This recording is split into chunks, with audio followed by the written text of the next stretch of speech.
멕시코 카르텔 역사상 가장 기괴한 인물 라 파밀리아 미초아카나와 기사단 카르텔의 수장 나사리오 모레노를 소개합니다. 이 남자는 멕시코의 흔해 빠진 범죄 조직 보스가 아니었습니다. 그는 단순한 갱단을 넘어선 무언가를 창조했죠. 스스로를 예언자라 칭하며 자신만의 성경을 집필했고 조직을 광신도 집단처럼 개조해 숭배를 강요했습니다. 하지만 그 성스러움 뒤에는 잔혹한 폭력이 숨어 있었죠. 그가 지배한 지역은 생지옥이나 다름없어서 참다 못한 주민들이 게릴라전을 벌이며 들고 일어날 정도였습니다. 나사리오의 카르텔은 마약 장사에만 만족하지 않았습니다. 중국으로 밀반출하는 철광석 사업부터 서민들의 월세까지 쥐어짜며 미초아칸주의 경제 전체를 집어삼켰죠. 공식적으로 2번이나 사망 발표가 났지만 진짜 죽음은 한 번뿐이었던 남자. 지금도 병마다 지옥에나 가라는 저주가 새겨지는 전설적인 악당. 법의 경계를 넘어선 광기 나사리오 모레노의 이야기입니다. 영상에 나오는 영화 제목 물어보시는 분들이 정말 많은데요. 유튜브 심해 문제로 영상에 못 담은 미공개 장면이나 영화 정보는 전부 저희 텔레그램 채널에 따로 올려두고 있습니다. 검열 없는 자료들이죠. 링크는 아래 설명란에 남겨뒀습니다. 텔레그램 가입하기 귀찮으신 분들은 그냥 댓글 남겨주세요. 제가 직접 무슨 영화인지 답글 달아드리겠습니다. 자, 배경이 되는 미초아칸주는 멕시코 서쪽에 자리 잡고 있습니다.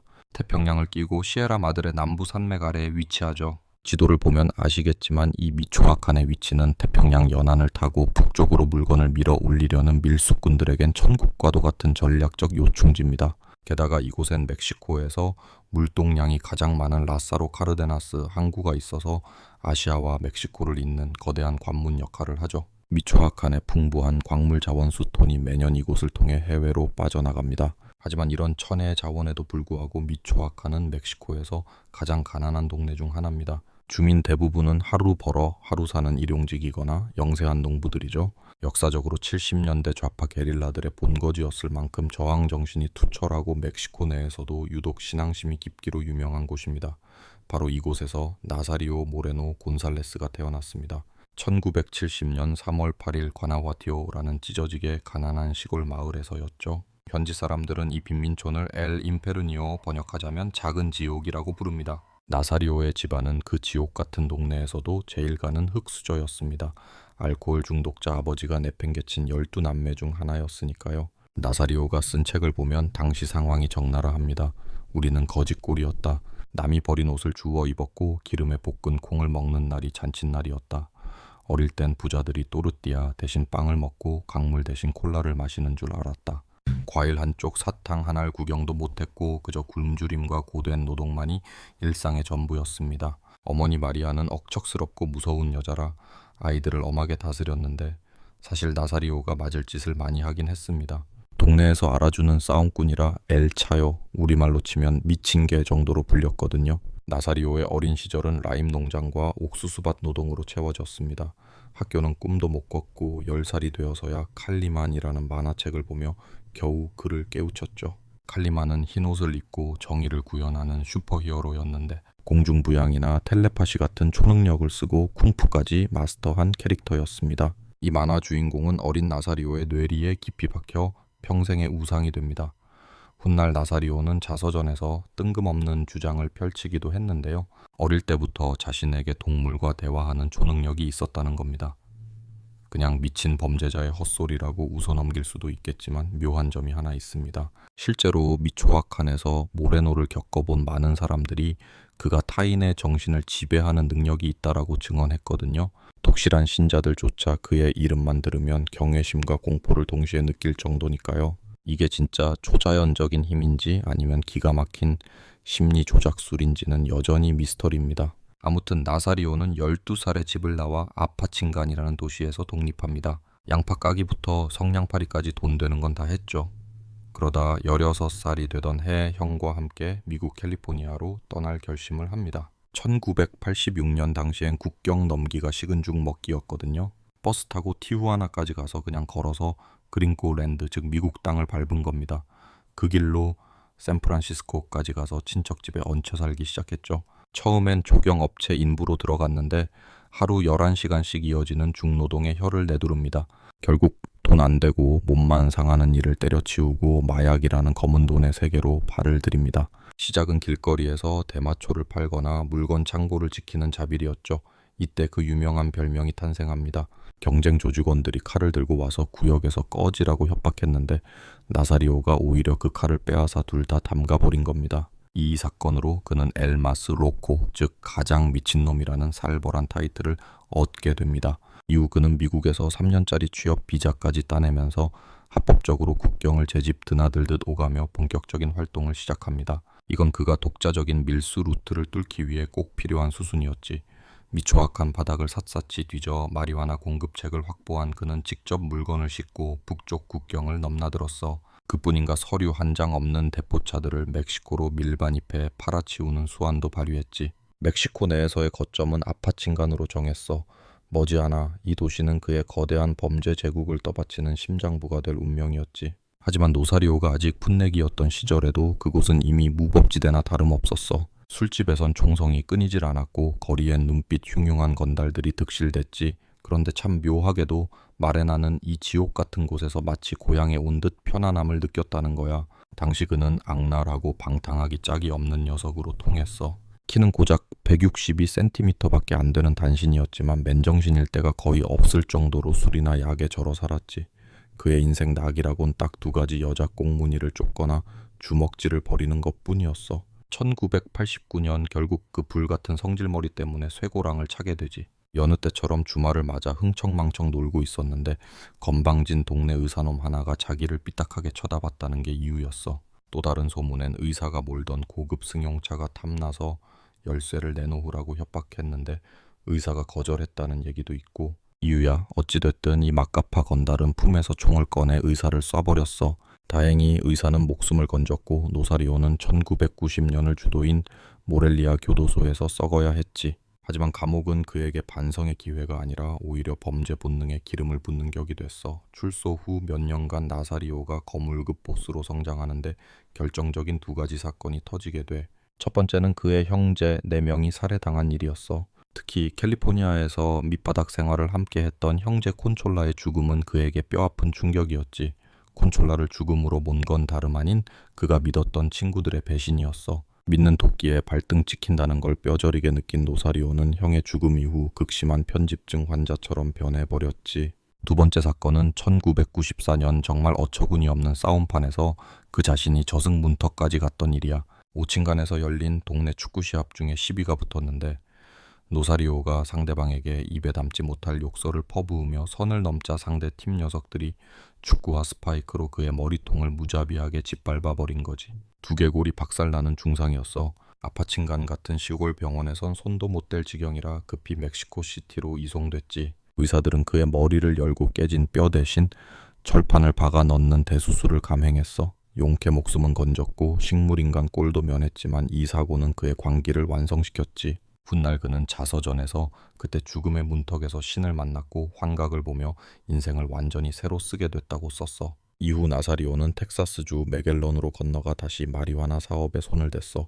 술은 끊었고 알코올 중독 치료를 위한 12단계 프로그램도 이수했지. 술과 마약이 빠져나간 자리를 채운 건 다름 아닌 종교였어. 그는 미국 복음주의자들의 모임에 열심히 나갔는데 이게 멕시코 가톨릭보다 훨씬 마음에 들었던 모양이야.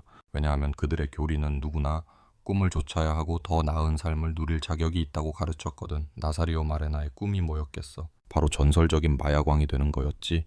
그의 망가진 머릿속에선 마약왕의 야망과 종교적 신념이 기가 막히게 맞아떨어진 거야. 필로폰을 팔아치우고 적들의 목을 베면서도 동시에 독실한 예수의 제자가 될 수 있다는 기적의 논리가 탄생한 셈이지. 성경에서 자기 입맛에 맞는 구절만 쏙쏙 뽑아 범죄를 정당화했고 거슬리는 내용은 가볍게 무시했어. 여기에 더해 만화 캐릭터 엘 칼리만의 철학과 멜 깁슨 주연의 영화 브레이브 하트에서 얻은 얄팍한 깨달음까지 섞어버렸지. 스코틀랜드 치마를 입고 잉글랜드 폭군에 맞서 싸우는 전사들의 모습은 멕시코시티의 엘리트 관료들과 정부의 사냥개인 연방경찰들에 맞서 싸우는 자신의 투쟁과 겹쳐 보였던 거야. 이 기괴한 사상의 잡탕이 바로 훗날 악명 높은 라 파밀리아 미초아카나의 정신적 뿌리가 됐어. 21세기 초반 노사리오는 걸프 카르텔의 보스인 오시엘 카르데나스의 동맹 카를로스 로살레스 밑에서 일하고 있었어. 당시 로살레스는 미초아칸 지역의 마약 유통을 꽉 잡고 있던 발렌시아 가문과 전쟁 중이었고, 발렌시아 뒤에는 시날로아 카르텔이 버티고 있었지. 이 시기 노사리오는 주 내의 실무를 총괄했어. 레이노사 맞은편에 있는 메겔런에 본부를 두고 걸프 카르텔의 비호 아래 텍사스로 마약을 쏟아부었지. 하지만 2003년 메탐페타민 유통 혐의와 5톤 규모의 거래에 연루되면서 체포영장이 떨어졌어. 노사리오는 도망자 신세가 되었지만 지하에 숨어서도 1년 넘게 조직을 쥐락펴락했지.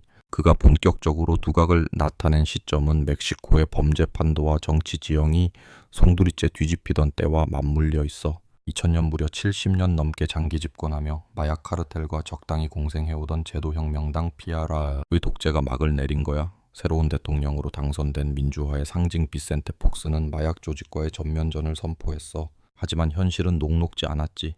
그가 칼을 빼들긴 했는데 묘하게도 북쪽 카르텔들만 집중 타격을 입은 거야. 카르데나스가 잡혀 들어가고 노사리오의 보스인 로살레스마저 구속됐지. 걸프 카르텔이 흔들리는 사이 감옥을 탈출한 키 작은 마약왕 엘차포는 시날로아 카르텔을 급속도로 키우기 시작했어. 상황이 이렇다 보니 폭스 대통령이 말 잘 통하는 시날로아 놈들과 손을 잡은 게 아니냐는 비난이 쏟아질 수밖에 없었지. 즉 민주당 대통령이 당선되었다고 해서 부패의 사슬이 끊어진 건 아니었습니다.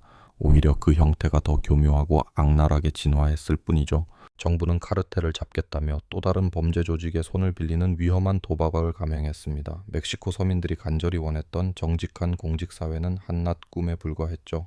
대부분의 관료는 여전히 검은 돈의 맛을 잊지 못했습니다.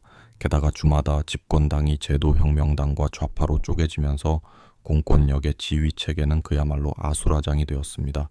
이런 정치적 분열은 재앙의 불씨가 되었습니다.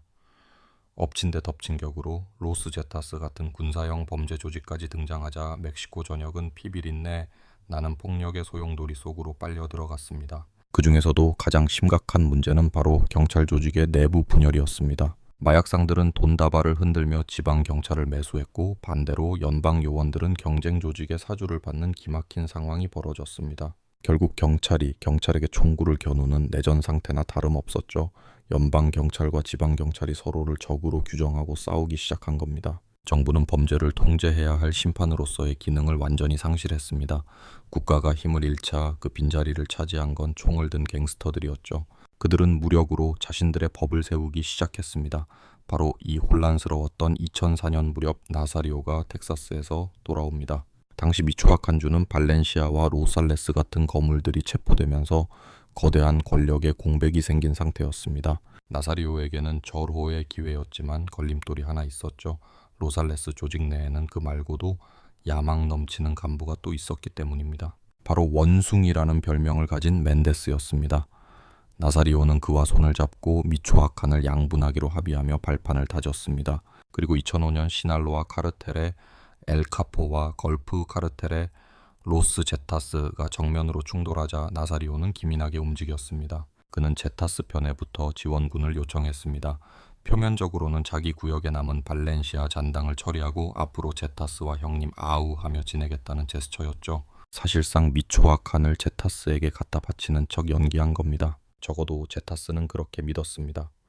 나사리오의 부하들은 제타스 훈련소에서 구르며 그들의 잔혹한 전투 기술을 고스란히 흡수했습니다. 제타스의 화력 덕분에 나사리오는 2006년 초 발렌시아 조직을 손쉽게 쓸어버렸습니다. 하지만 미초아칸이 정리되자마자 그는 가면을 벗어던지고 제타스의 뒤통수를 쳤습니다.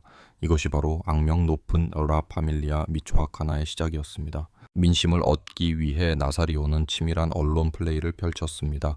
자신들을 단순한 갱단이 아닌 외지인인 제타스의 횡포로부터 고향을 지키는 민중의 수호자로 포장했죠. 처음에 사람들은 그들의 정의로운 척하는 명분에 속아 넘어갔습니다. 제타스를 몰아내달라며 보호비까지 쥐어줬지만 그것은 늑대를 피하려다 호랑이 굴로 들어가는 꼴이었습니다. 나사리오 일당 역시 잔혹하기는 매한가지였으니까요. 유에라 파밀리아와 제타스의 전쟁은 길고도 처참했습니다. 이 피비린내에 나는 대립은 지난 영상에서도 다뤘고 앞으로 다룰 신세대 할리스코 카르텔 편에서도 자세히 이야기할 예정입니다. 하지만 나사리오는 단순히 시체를 유기하고 협박 영상을 찍는 기존 카르텔의 방식을 넘어섰습니다. 그는 지역 사회를 장악하기 위해 기괴한 방식으로 주민들을 보살피기 시작했습니다. 스스로 신의 대리인을 자처하며 삐뚤어진 사법체계를 구축한 것이죠. 그는 성경을 들고 자신의 입맛대로 정의를 심판했습니다.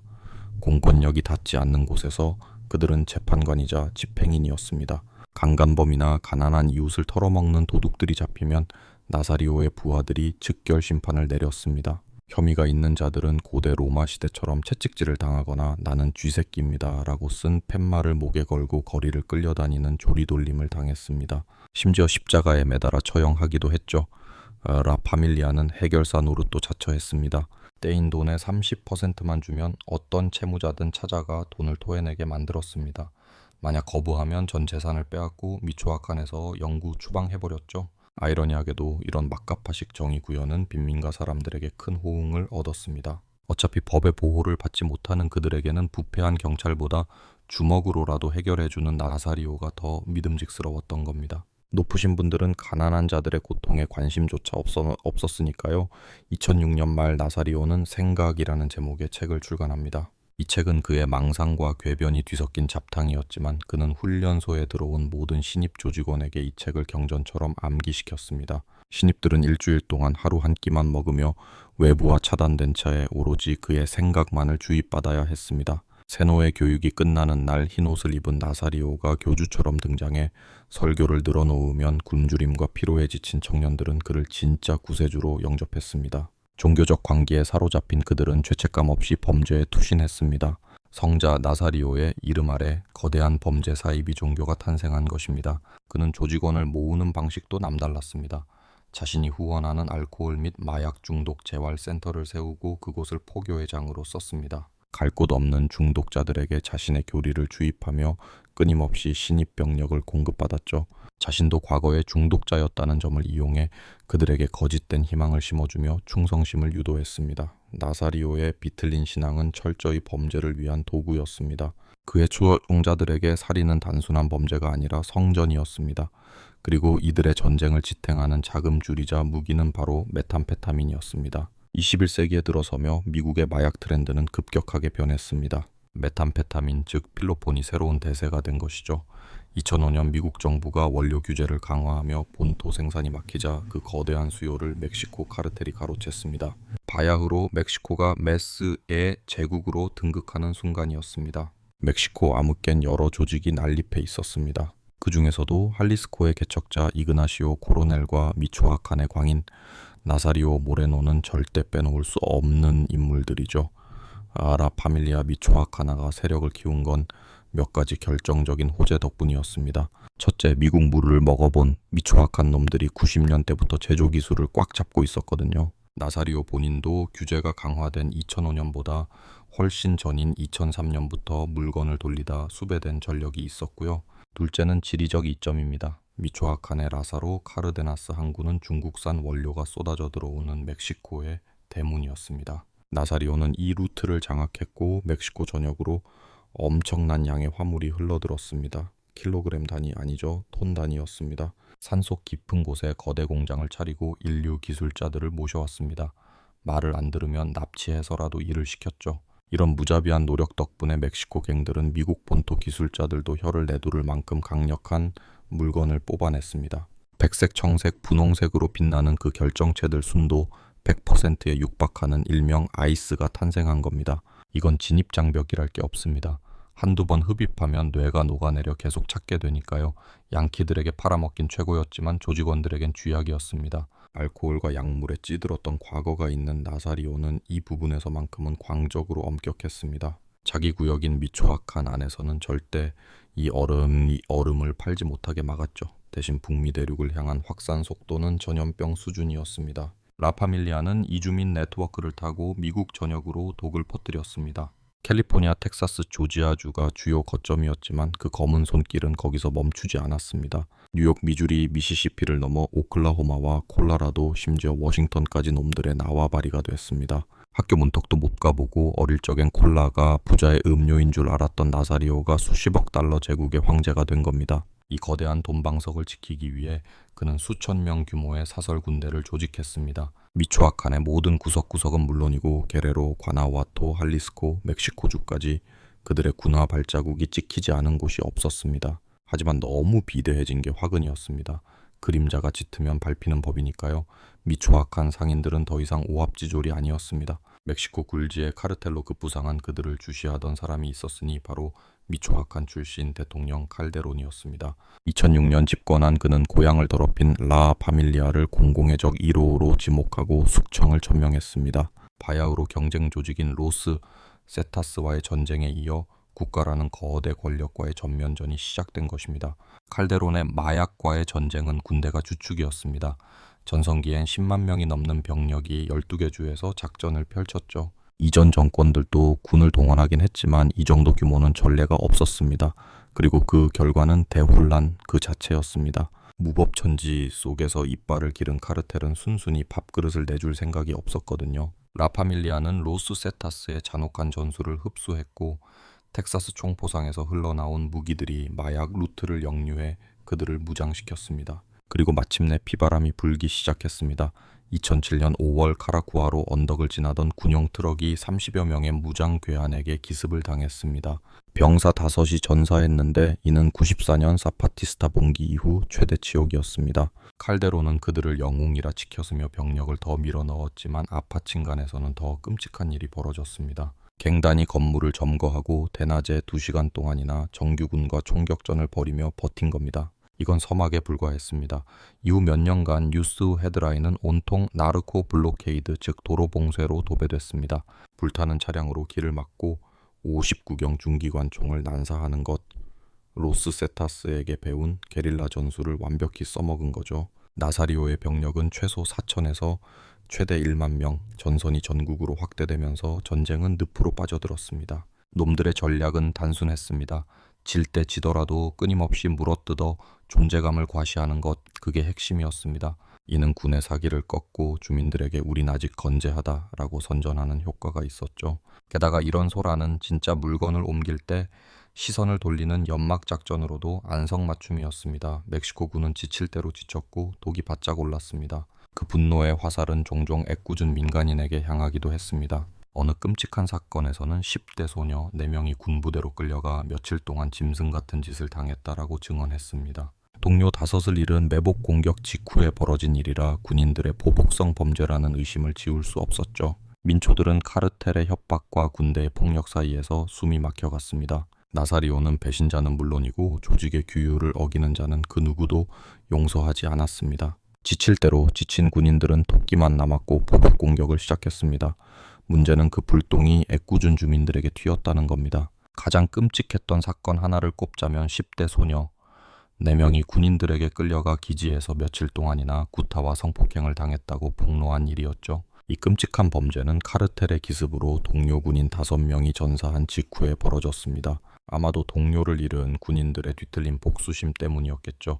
카르텔 역시 민간인들의 숨통을 조여오긴 마찬가지였습니다. 나사리오는 군부와 내통했다는 의심을 받고 있었습니다. 그의 철천지원수이자 복수의 칼을 갈던 로스제타스가 이 기회를 놓칠 리 없었죠. 2008년 9월 15일 멕시코 독립기념일 축제 열기로 뜨겁던 미초아칸 주 모렐리아 광장이 그들의 타깃이었습니다. 밤 11시 인파가가 가득한 광장 한복판에서 수류탄 2발이 터졌습니다. 순식간에 8명이 사망하고 100명 넘게 다치는 아수라장이 펼쳐졌죠. 살아남은 사람 중에도 평생 장애를 안게 된 이가 많았습니다. 일주일 뒤 보안군은 이 테러의 용의자로 남자 셋을 체포했습니다. 그들은 카메라 앞에서 자신들이 제타스 조직원이며 수류탄을 던졌다고 자백했죠. 하지만 의문은 남았습니다. 왜 하필 축제를 즐기던 민간인을 노렸을까요? 이건 명백한 테러 행위였으니까요. 하지만 그 이유는 소름 돋을 정도로 단순했습니다. 그들은 이른바 구역 달구기, 스페인어로 칼렌타르 라플라사라 불리는 짓을 저지른 겁니다. 그것도 아주 잔혹한 스케일로 말이죠. 적의 구역에서 대형 사고를 쳐서 정부군을 강제로 끌어들이는 전략입니다. 정부가 그 지역을 이 잡듯이 뒤지면 자연스레 라이벌 조직인 아라 파밀리아의 힘도 빠질 테니까요. 게다가 최근 몇 년간 정부가 갱단끼리 죽고 죽이는 건 신경도 안 쓰다 보니 확실하게 어그로를 끌려면 민간인을 건드려야 했던 겁니다. 그래야 정부가 발 벗고 나서서 해당 지역을 쑥대밭으로 만들 테니까요. 하지만 멕시코 마약 전쟁의 자욱한 안개 속에 확실한 건 없습니다. 얼마 안 가 나사리오가 이 모든 걸 꾸몄다는 소문이 돌기 시작했거든요. 정부의 압박에 테러로 맞불을 놓아 공포감을 조성하되 그 죄는 경쟁자인 제타스에게 뒤집어 씌워 지역 주민들의 지지는 유지하려던 고도의 심리전이었다는 거죠. 2015년 판사가 고문으로 얻어낸 자백이라며 용의자 셋을 풀어주면서 의혹은 더 짙어졌습니다. 진실이 뭐든 간에 칼데론 대통령은 미초아칸을 더 거세게 조였으니 누군가의 관격 어그로 작전은 성공한 셈입니다. 미초아칸에는 곧 연방 경찰이 들이닥쳤습니다. 이들은 멕시코 경찰계의 귀족 같은 존재들이었죠. 검은 방탄복에 마스크 군대급 무장, 거기에 고등교육까지 받은 엘리트 집단이었습니다. 칼데론 집권 초기 6,000명 수준이던 이들은 임기 말엔 37,000명까지 불어났습니다. 월급도 $1,000나 챙겨줬는데 당시 멕시코에선 꽤 짭짤한 금액이었죠. 현장에 투입된 요원들은 산속에서 나사리오를 잡는 건 불가능하다는 걸 깨닫고 갱들의 치명적인 약점을 파고들었습니다. 바로 생일 파티나 가족 모임 같은 사적인 자리를 노리는 거였죠. 2005년 4월 연방 경찰 400명이 라 파밀리아 조직원의 아기 세례식 현장을 급습합니다. 그 자리에서 갱단원 44명을 줄줄이 엮어갔는데 그중엔 나사리오의 오른팔인 라파엘 세데니오도 있었습니다. 겉으론 인권위원 행세를 하면서 뒤로는 사람을 처형하던 이중적인 인물이었죠. 7월엔 또 다른 간부 아놀드 루에다를 모렐리아 외곽 은신처에서 체포했습니다. 경찰이 그를 차에 태우자마자 옆 건물에서 무장 괴한들이 튀어나와 총을 갈기며 수류탄을 까아 던졌습니다. 하지만 경찰은 필사적으로 응사하며 현장을 빠져나갔죠. 열받은 라 파밀리아는 그날 아침 미초아칸 전역에 총동원령을 내립니다. 조직원들은 차량 행렬을 이뤄 경찰 기지로 몰려가 중화기를 난사하고 수류탄을 퍼부었습니다. 순찰차 매복 공격은 기본이고 경찰이 묵는 호텔까지 털어버렸죠. 단 3일 동안 23번의 공격이 이어졌고 경찰 16명이 목숨을 잃었습니다. 그러다 갑자기 라 파밀리아가 백기를 들더군요. 조직의 대변인 라투타가 뉴스부 생방송에 전화를 걸어 가족만은 건드리지 마라고 호소한 겁니다. 우리도 군경을 존중한다 하지만 이건 비즈니스 아니냐 마약은 필요하기니 좋게 지내자는 궤변을 늘어놓으면서요.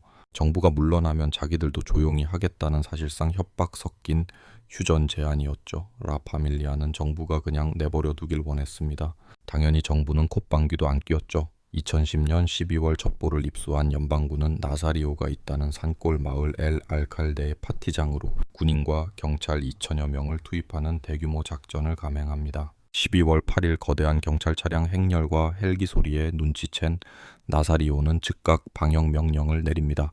마을 입구는 순식간에 트럭 40여 대와 킬러 500명으로 틀어막혔죠. 멕시코 현대사에서 가장 살벌했던 전투가 시작된 겁니다. 갱단은 대구경 기관총으로 경찰 헬기를 거의 떨어뜨릴 뻔했을 정도로 화력이 막강했습니다. 총격전은 꼬박 밤을 새워 다음 날까지 계속됐습니다. 라 파밀리아는 시선을 분산시키려 미초아칸 12개 지역에서 동시다발적인 테러를 감행했죠. 주요 도로마다 버스와 트럭을 훔쳐 불태우며 경찰의 진입을 막았습니다. 결국 카르텔 조직원 50여 명이 사살됐고 공식적으로는 경찰 5명이 전사하며 작전은 끝이 났습니다. 트럭 40대와 중무장한 살인병기 500명을 동원해 무자비한 응징을 가했으니까요. 이 전투는 멕시코 마약 전쟁사는 물론 국가의 현대사를 통틀어 가장 치열했던 격전으로 기록되었습니다. 경찰 헬기가 격추당할 뻔한 아찔한 상황까지 연출됐는데 대구경 브라우닝 기관총에 집중 사격을 받았기 때문이죠. 총성은 밤새도록 아니 다음 날 해가 질 때까지 멈추지 않았습니다. 라 파밀리아는 이에 그치지 않고 다른 경찰 거점들을 타격하기 시작했고 미초아칸 주내 12개 지역에서 동시다발적인 시가전이 벌어졌습니다. 갱단 녀석들은 트럭과 버스 수십 대를 탈취해 주요 고속도로 한복판에서 불태워버렸죠. 경찰 병력의 이동을 막기 위한 바리케이드였습니다. 결과적으로 연방경찰은 카르텔 조직원 50여 명을 사살했습니다. 공식 발표에 따르면 경찰 측 사망자는 5명에 불과했지만 공식적인 발표와 달리 현장에서는 경찰 50명 아니 60명이 전사했다는 소문이 파다했습니다. 게다가 민간인 사망자도 최소 3명이나 발생했죠. 이 아수라장 속에서 나사리오는 부하들을 이끌고 엘 알칼데를 빠져나가 인근 홀란다 마을로 도주했습니다. 하지만 연방군이 도주로를 차단하면서 또 한 번 피 튀기는 총격전이 벌어졌습니다. 혼란의 도가니 속에서 경찰은 나사리오를 사살했다고 주장했지만 시신은 부하들이 산으로 끌고 갔다는 보고만 올라왔습니다. 결정적 증거인 시체가 없는데도 안보 대변인 알레한드로 포이레는 12월 10일 기자회견을 열고 9일 전투에서 나사리오를 처단했다고 못 박았습니다. 4일 뒤에는 칼데론 대통령까지 나서서 이 사실을 공식화했죠. 이후 경찰이 외진 마을에서 무덤 몇 구를 발견했는데 거창한 동상이 세워진 나사리오의 가묘도 포함되어 있었습니다. 심지어 인터넷에는 라티우타가 조직의 새 보스라고 설치는 영상까지 떠돌았습니다. 하지만 이 모든 건 대국민 사기극이었습니다. 나사리오는 멀쩡히 살아 있었을 뿐만 아니라 더 큰 야망을 품고 있었습니다. 자신의 가짜 죽음을 이용해 비대해져서 삐걱거리던 기존 조직 라 파밀리아를 정리하고 자신을 메시아로 내세운 새로운 왕국을 건설하려 했던 겁니다. 그가 구상한 새로운 조직의 이름은 바로 템플 기사단 카르텔이었습니다. 먼저 내부의 배신자와 불순분자들을 싹 제거해 조직을 정화했습니다. 그리고 본인은 완벽한 예언자의 이미지로 다시 태어났습니다. 조직원들은 단순한 깡패가 아니라 성전사로 격상되었습니다. 붉은 십자가가 그들의 상징이 되었고 모든 은신처와 무기에는 이 표식이 새겨졌습니다. 나사리오는 전용 문장까지 만들었는데 왼쪽 상단에는 본인의 얼굴, 오른쪽엔 예수, 아래쪽엔 템플 기사단, 십자가와 무기를 그려 넣어 신성함을 강조했습니다. 또한 50세 가지 계율이 적힌 수첩을 배포하고 중세기사 서임식을 흉내낸 의식을 통해 조직원들의 충성심을 고취했습니다. 하지만 그 실체는 광기 그 자체였습니다. 이 신성하다는 의식에서 신입들은 살인을 강요받고 심지어 인육을 먹어야 했으니까요. 나사리오는 돈을 뿌려 자신들을 찬양하는 노래를 만들게 하고 기자를 매수해 조직을 신비로운 존재로 포장했습니다. 아무나 가입할 수도 없었습니다. 철저히 검증된 충성파만 기사단에 합류할 수 있었고 선택받지 못한 떨거지들은 라 파밀리아에 남겨졌습니다. 기사단은 즉시 이 옛 동료들에게 전쟁을 선포했죠. 사실상 기사단이 핵심 전력을 다 빼간 상태였고 껍데기만 남은 라 파밀리아는 게레로주나 멕시코주 외곽으로 밀려나 좀도둑 신세로 전락했습니다. 2011년부터 미초아칸주는 완전히 나사리오와 기사단의 천하가 되었습니다. 돈 냄새가 나는 곳이라면 어디든 그들의 빨대가 꽂혔습니다. 라임 아보카도 목자에 부동산 건설업에 광산까지 기사단의 허락 없이는 구멍가게 하나도 제대로 운영할 수 없는 세상이 된 겁니다. 이들의 사업 확장은 보호비 갈취에서 시작됐습니다. 처음엔 잔혹한 제타스로부터 지켜주겠다며 돈을 거뒀기에 주민들도 차라리 제타스보단 낫다며 자발적으로 상납금을 내기도 했습니다. 하지만 결국 지역 경제 전체가 카르텔의 소나기에 들어갔습니다. 식당, 클럽, 상점, 주유소 할 것 없이 모든 사장님이 기사단에 세금을 바쳐야 했습니다. 간입회 밖으로 나온 이들은 다국적 기업까지 건드렸습니다. 거대 광산 기업이나 농업 회사를 협박하고 펩시 트럭을 공격해 불태우며 돈을 요구하기도 했습니다. 특히 미초아칸의 농업은 이들에게 황금알을 낳는 거위였습니다. 아보카도 농계는 생산량 1kg마다 꼬박꼬박 세금을 매겼고 도매상, 운송업자, 수출업자 등 유통 단계마다 빨대를 꽂아 돈을 빨아먹었습니다. 다른 농작물도 상황은 마찬가지였습니다. 대표적인 예가 바로 라임 가격 폭등 사태입니다. 멕시코 식탁의 필수품인 라임은 아파친간 시장에서 주로 현금으로 거래되는데 기사단은 이를 노렸습니다. 그들은 생산자 협회를 무력으로 장악한 뒤 자기들 마음대로 가격표를 붙이기 시작했습니다. 2013년과 14년 사이 이들이 조작한 가격 때문에 북미 전체의 술집과 식당에서 라임 주스 구하기가 하늘의 별 따기가 되었죠. 광산 역시 이들의 먹잇감이었습니다. 당시 중국 경제가 폭주하면서 멕시코산 광물을 미친 듯이 사들이던 시기였습니다. 라사로 카르데나스 항구에서는 카르텔이 훔친 광물을 실은 배들이 밤낮 없이 상하이로 출항했습니다. 2013년 상반기 통계만 봐도 엄청난 양이었죠. 그들이 촉발한 건 총격전만이 아니었습니다. 전 세계 라임 가격까지 폭등시켰으니까요. 멕시코 식탁에서 라임은 김치만큼이나 필수적인 식재료인데 주로 아파친간 지역 시장에서 거래가 이루어집니다. 이곳의 도매상과 생산자들은 웬만하면 현금 박치기로 거래를 텄습니다. 농부들이 수표를 믿지 않았기 때문이죠. 원래는 감귤류 생산자 협회에서 그날그날 시세를 정하는 게 원칙이었지만 템플라리오스 카르텔이 협회를 장악하면서 상황이 변했습니다. 자기들 몫의 수수료를 얹어 가격을 제멋대로 조작하기 시작한 겁니다.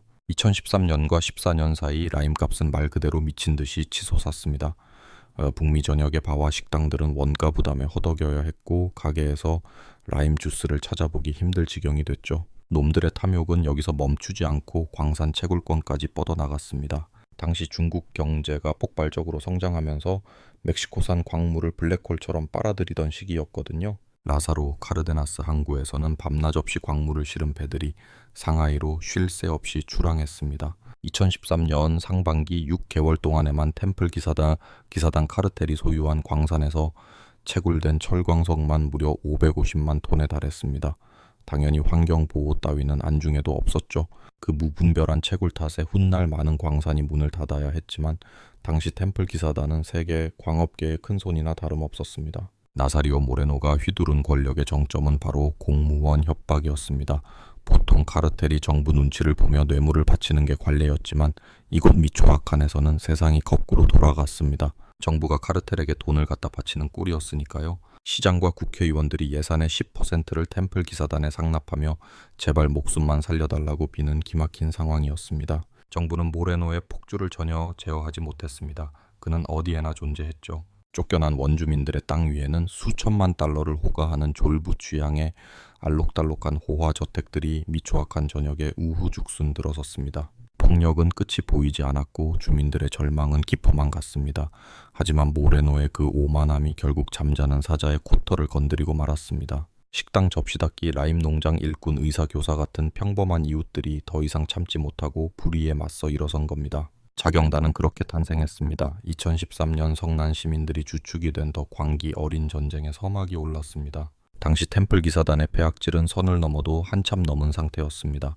놈들의 갈취 행각은 끝이 없었죠. 개인적인 파티를 열거나 새 차나 플라스마 TV를 살 때도 허락을 받고 돈을 내야 했습니다. 심지어 집 평수에 따라 세금을 매길 정도였으니까요.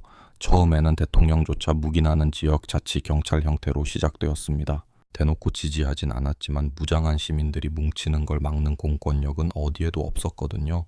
자경단 리더들은 광장에 모여 10명씩 조를 짜고 무장 순찰을 돌기 시작했습니다. 민심이 폭발한 결정적 계기는 여성들을 향한 끔찍한 범죄였습니다. 카르텔이 공포를 조장하려고 건드려선 안 될 선을 넘은 거죠.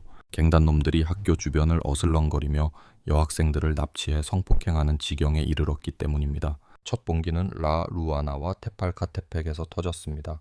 고작 수십 명으로 시작했지만 불길은 빠르게 번졌습니다. 몇 시간 뒤 상납금을 받으러 카르텔이 오기로 한 가축 시장에는 이미 무장한 시민 100여 명이 진을 치고 있었습니다.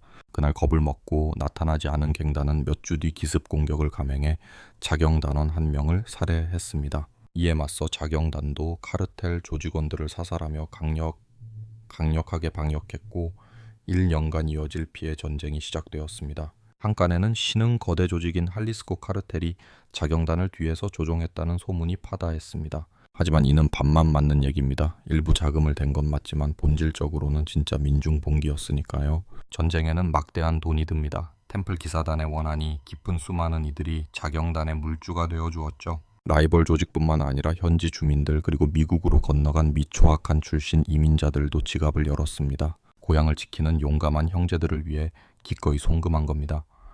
자금력을 갖춘 자경단은 점차 군대 조직을 갖춰 나갔습니다.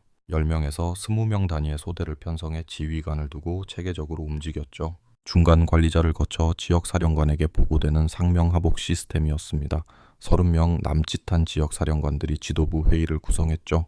군 복무 경험이 있는 베테랑들이 전투 기술을 가르쳤고 무기는 주로 미국에서 들여왔습니다. 당시 멕시코로 들어가는 차량은 검문이 허술해서 소총을 가득 실은 트럭들이 국경을 넘기 쉬웠거든요. 남쪽으로 무기를 실어 나르며 전력을 보강한 자경단은 승률을 높이기 위해 이른바 나르코 탱크까지 제작했습니다. 로스 세타스 카르텔의 방식을 모방해 투박하지만 강력한 사제 장갑차를 만들어낸 겁니다. 때마침 취임한 엔리케 페냐 니에토 대통령은 자경단 처리를 두고 골머리를 앓았습니다. 처음엔 불법 무기 소지로 체포해봤지만 이미 불붙은 자경단의 기세를 꺾을 순 없었죠. 오히려 세력은 더 커졌고 몇 달 뒤엔 무력 진압을 하려면 수천 명을 감옥에 보내야 할 판국이었습니다. 결국 정부는 이들을 모른 척하는 쪽으로 노선을 틀었습니다. 현실을 인정한 셈이죠. 불과 몇 달 만에 자경단은 멕시코 마약 전쟁의 판도를 뒤흔드는 강력한 군벌로 성장했습니다.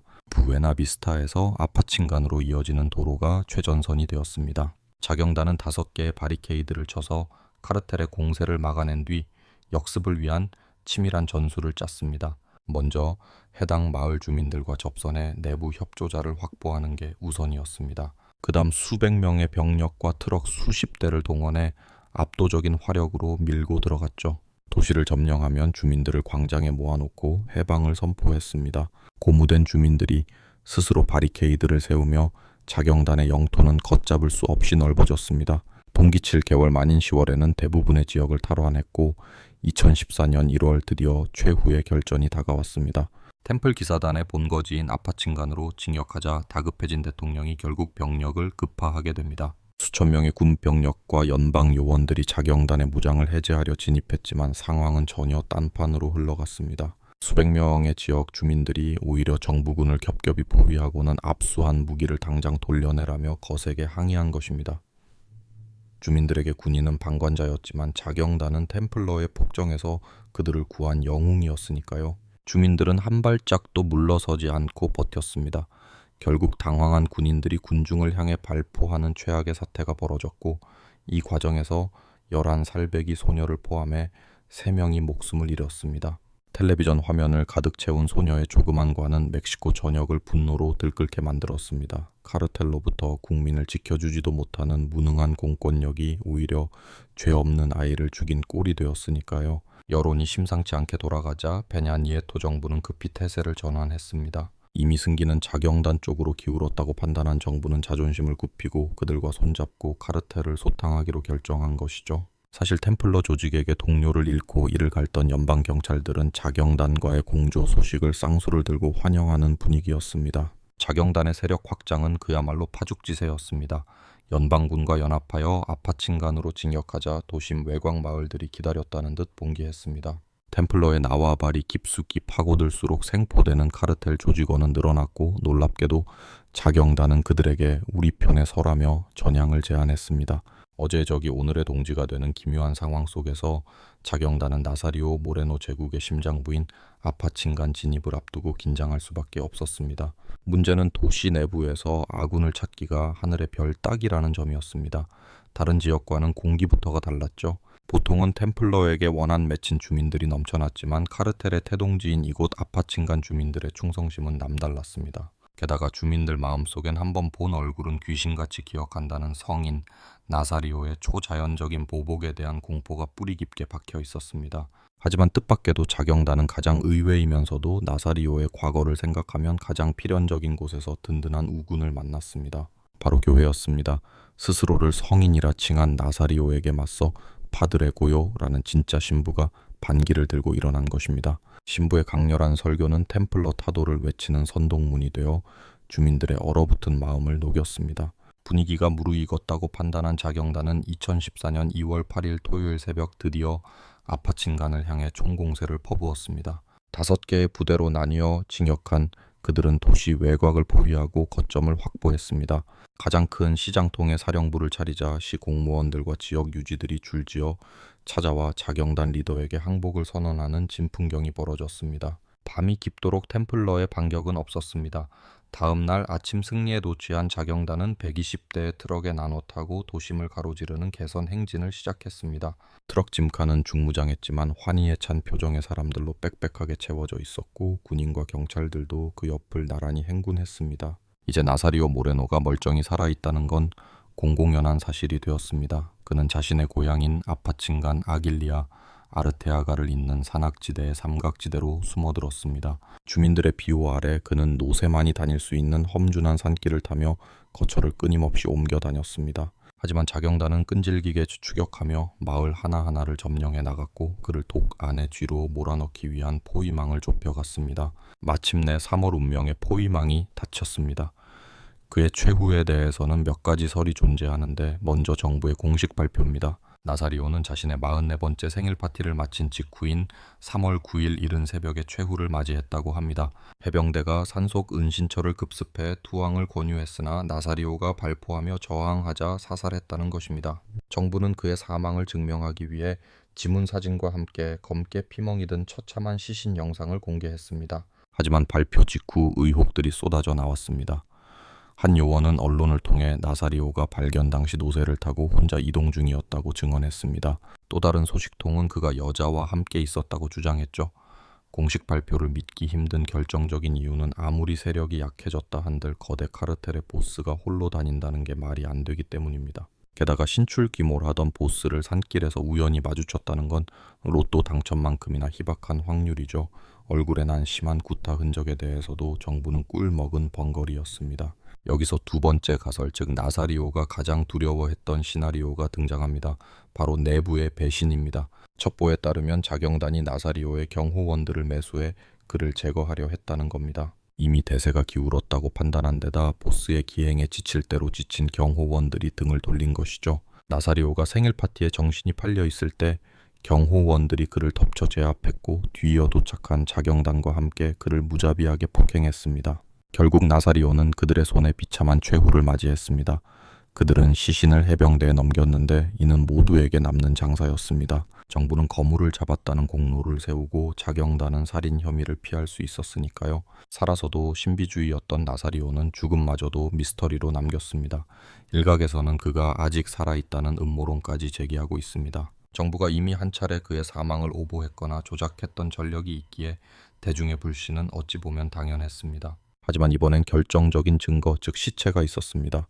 성대한 장례 의식을 치른 뒤 나사리오 모레노는 고향의 언덕 어딘가에 묻혔습니다. 가족들이 묘지 위치를 철저히 비밀에 붙이고 있어 그의 유해가 정확히 어디에 잠들어 있는지는 아무도 모릅니다. 한때 멕시코를 호령했던 마약왕은 그렇게 전설과 소문 속에 묻혀버렸습니다. 죽었지만 죽지 않은 존재처럼 그의 이름은 여전히 그 산악지대를 떠돌고 있습니다. 이제 템플러 기사단의 시대는 저물었지만 그 땅에 평화가 찾아왔다고 말하기엔 아직 이릅니다. 새로운 권력이 그 빈자리를 채우고 또 다른 피해 역사가 쓰이고 있을지도 모르니까요. 시신이 훼손될까 두려워 무덤조차 숨겨야 했던 나사리오의 비참한 최후. 그가 죽고 불과 몇 주 만에 템플 기사단의 제국은 모래성처럼 무너져 내렸습니다. 도시들은 하나둘 함락됐고 꼬박꼬박 찾아오던 수금원들의 발길도 뚝 끊겼죠. 조직의 기반이 송두리째 흔들리기 시작한 겁니다. 핵심 간부들은 대부분 처형되거나 철창신세가 되었습니다. 2014년 페냐 니에토 정권은 골치 아픈 숙제를 떠안게 되는데 바로 수천 명에 달하는 자경단 처리 문제였죠. 개중에는 템플 기사단 출신도 득실거렸으니까요. 대통령은 이들에게 배지를 달아주는 다소 위험한 도박을 감행합니다. 그렇게 자경단은 제복을 입은 정부 소속 향토 방위군으로 재탄생했죠. 하지만 결과는 대실패였습니다. 얼마 지나지 않아 주민들의 원성이 빗발쳤거든요. 마을을 지킨답시고 완장을 찬 자들이 오히려 주민들 주머니를 털기 시작했으니 결국 부대는 해체 수순을 밟았습니다. 한편 템플 기사단의 몰락은 라이벌인 할리스코 카르텔에게는 절호의 기회였죠. 놈들은 템플 기사단이 쥐고 있던 메스암페타민 밀수 루트를 통째로 집어삼키며 세력을 불려 나갔습니다. 태평양에서 멕시코 망가지 아우르는 거대한 범죄 제국을 완성한 셈입니다. 놈들의 탐욕은 여기서 멈추지 않았습니다. 템플 기사단과 로스 세타스가 쓰던 게릴라 전술을 그대로 베낀 것도 모자라 한층 더 악랄하고 잔혹하게 발전시켰죠. 결국 나사리오와 로스 세타스가 만든 갱스터 자본주의는 멕시코 조직 범죄의 새로운 교과서가 되어버린 겁니다. 불사신으로 불리는 엘멘초의 행보에서도 광기 어린 엘마스 로코 특유의 사이비 종교 같은 섬뜩한 기운이 느껴지니까요. 그 불길한 망령은 여전히 바람 잘 날 없는 멕시코 땅 위를 저주처럼 떠돌고 있습니다.